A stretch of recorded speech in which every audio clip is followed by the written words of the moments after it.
नमस्कार आदाब। आप देख रहे हैं करंट खबर। नदी से बालू अवैध खनन व ईंट भट्ठा के निर्माण से कृषि को भारी नुकसान। देखें भागलपुर से इकराम की खास रिपोर्ट।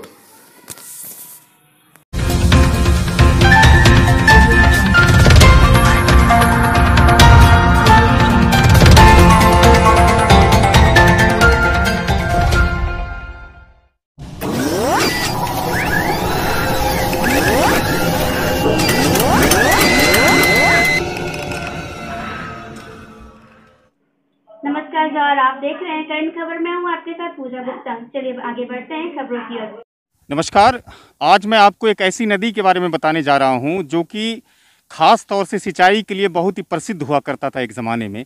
ये धोरैया प्रखंड और सनहौला प्रखंड में जो बहते हुए ये तिरमोहन तक जाती है और ऐतिहासिक रूप से इस नदी का और कहा जा सकता है कि बड़ा ही महत्व रहा है, चाहे वो कृषि के क्षेत्र में रहा हो या फिर बालू खनन को लेकर के रहा हो।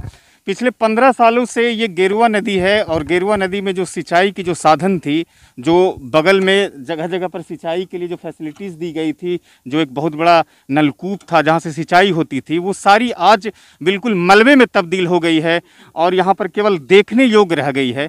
लगातार यहाँ पर बालू माफियाओं का प्रकोप रहा है, प्रभाव रहा है, जिससे कि लगातार खनन यहाँ पर होता रहा है।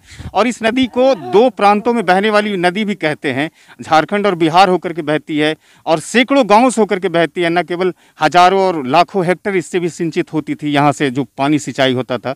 इस मुद्दे पर हमारे साथ यहाँ पर स्थानीय लोग हैं जो कि किसान हैं और किस तरह से समस्याओं से ग्रसित हैं सिंचाई को लेकर के। उनसे बात करेंगे हम और जानने की कोशिश करेंगे इस नदी की खूबी और खासियतों के बारे में कि ये जो नदी थी, ये नदी में सिंचाई का जो यहाँ पर सुविधा था वो कितने दिनों से बंद पड़ा हुआ है?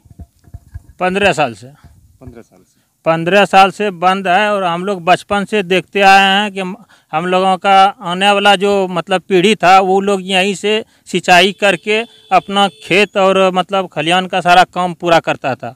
और अभी 15 साल से हम लोगों का खेत में पानी नहीं जाता है और हम लोग पानी के इसे मर रहे हैं, परेशानी झेल रहे हैं। अच्छा, एक चीज़ मैं यहाँ पर ये भी देख रहा हूँ कि यहाँ पर देखिए मिट्टी गिराया गया है और बगल में यहाँ पर ईंट का जो है वो निर्माण भी किया जाता है, भट्ठा लगाया जाता है। तो ये तो एक कह सकते हैं कि प्राकृतिक रूप से नदी के लिए बहुत बड़ा ये हानिकारक चीज़ है। हानिकारक है, लेकिन अभी नदी सूखने के वजह से ये लोग बालू नहीं जो मिलता है, लोग इधर उधर नहीं जाने देता है, जो कि यहाँ आके ही ईंट बनाता है। तो ये क्या ये तो नदी तो सरकार की संपत्ति होती है। तो इस तरह से जो ईंटों का यहाँ पर जो निर्माण किया जाता है, बाहर से मिट्टी ला करके फिर जेसीबी से भी खुदाई होती है, तो ये तमाम चीज़ें जो हो रही है, तो इसको लेकर के क्या यहाँ के किसान जिलाधिकारी से नहीं मिले या फिर ऊपरी स्तर के जो अधिकारी हैं या फिर संबंधित विभाग जो है? MP MLA सबको कहते कहते थक गए। हम लोगों का MP है झारखंड से निशिकांत दुबे, कई बार उसको गांव में समाज में कहा गया वो लोग, लेकिन कोई इस पर कुछ नहीं लेता है, कोई फर्क उन लोगों को नहीं पड़ता है। हम लोगों का खेती मर रहा है, पटवन का कोई सुविधा नहीं है। मेन सुविधा यही था हम लोगों का, और इससे हजारों बस्ती का पटवन है। तो यहाँ पर अभी आप देखते हैं कि इसका भी जो एक बालू का जो संविदा हुआ था वो कॉन्ट्रैक्ट हुआ था, तो अभी तो फिलहाल NGT ने उस पर रोक लगा दिया गया है। बावजूद यहाँ पर बालू का भी खनन हो रहा है। हाँ, बालू का खनन यहाँ पर मोटा मोटी 10 साल से हम लोग देख रहे हैं। बालू को उठाने के ही कारण हम लोगों का पटवन रुक गया है।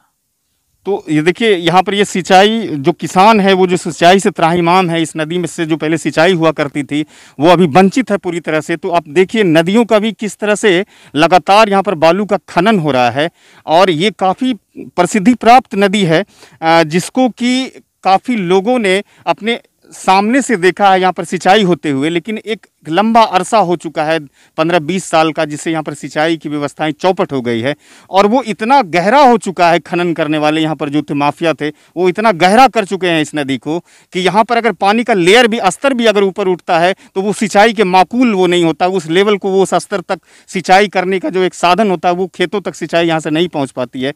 हालाँकि ये नदी झारखंड और बिहार होते हुए बहती है, तो यहाँ पर कई सांसद हैं और कई बिहार के भी सांसद हैं, झारखंड के भी सांसद हैं, जो खास तौर से जो सांसद जीत करके जाते हैं दिल्ली संसद भवन में, वो किसानों का मुद्दा होता है, बेरोजगारी का मुद्दा होता है और ख़ास तौर से किसानों को अपने हर चुनाव में भुनाने की कोशिश करते हैं, लेकिन जो किसान का असली मुद्दा है उसको वो छोड़ देते हैं। तो इसको हम ये कह सकते हैं कि ये कहीं ना कहीं सरकारी उदासीनता का ये शिकार हुआ है नदी, और ये नदी आज खंडर में तब्दील हो रही है। जो 15-20 साल पहले हजारों लाखों हेक्टेयर यहाँ से सिंचाई होती थी, वहाँ के किसान आज इस सिंचाई को कर नहीं पाते हैं। और मैं ये भी कहना चाहूँगा और एक अपील करना चाहूँगा कि यहाँ के जो माननीय सांसद हैं या फिर बिहार सरकार या फिर जो झारखंड सरकार है, उस पर कोई गहरा शोध करके या फिर इस पर कोई कार्रवाई की जाए, जिससे कि यहाँ पर खनन रुके। और जो नदी का जिस तरह से यहाँ पर चीरहरण हो रहा है और पर्यावरण के साथ जिस तरह से छेड़छाड़ हो रहा है, जलीय जीव जंतुओं का जिस तरह से यहाँ पर प्रतिदिन मतलब नाश हो रहा है, उन सबको रोकने की आवश्यकता है, ताकि तभी वो सार्थक हो सकती है। जल जीवन हरियाली हो या फिर ग्लोबल वार्मिंग की बातें कही जाती है बड़े बड़े नेताओं की तरफ से, बड़े बड़े अधिकारियों की तरफ से, ये तभी सार्थक होगी जब इस पर कार्रवाई की जा सकती है। आज की वीडियो में बस इतना ही। लाइक करें, शेयर करें, सब्सक्राइब करें। Thank you.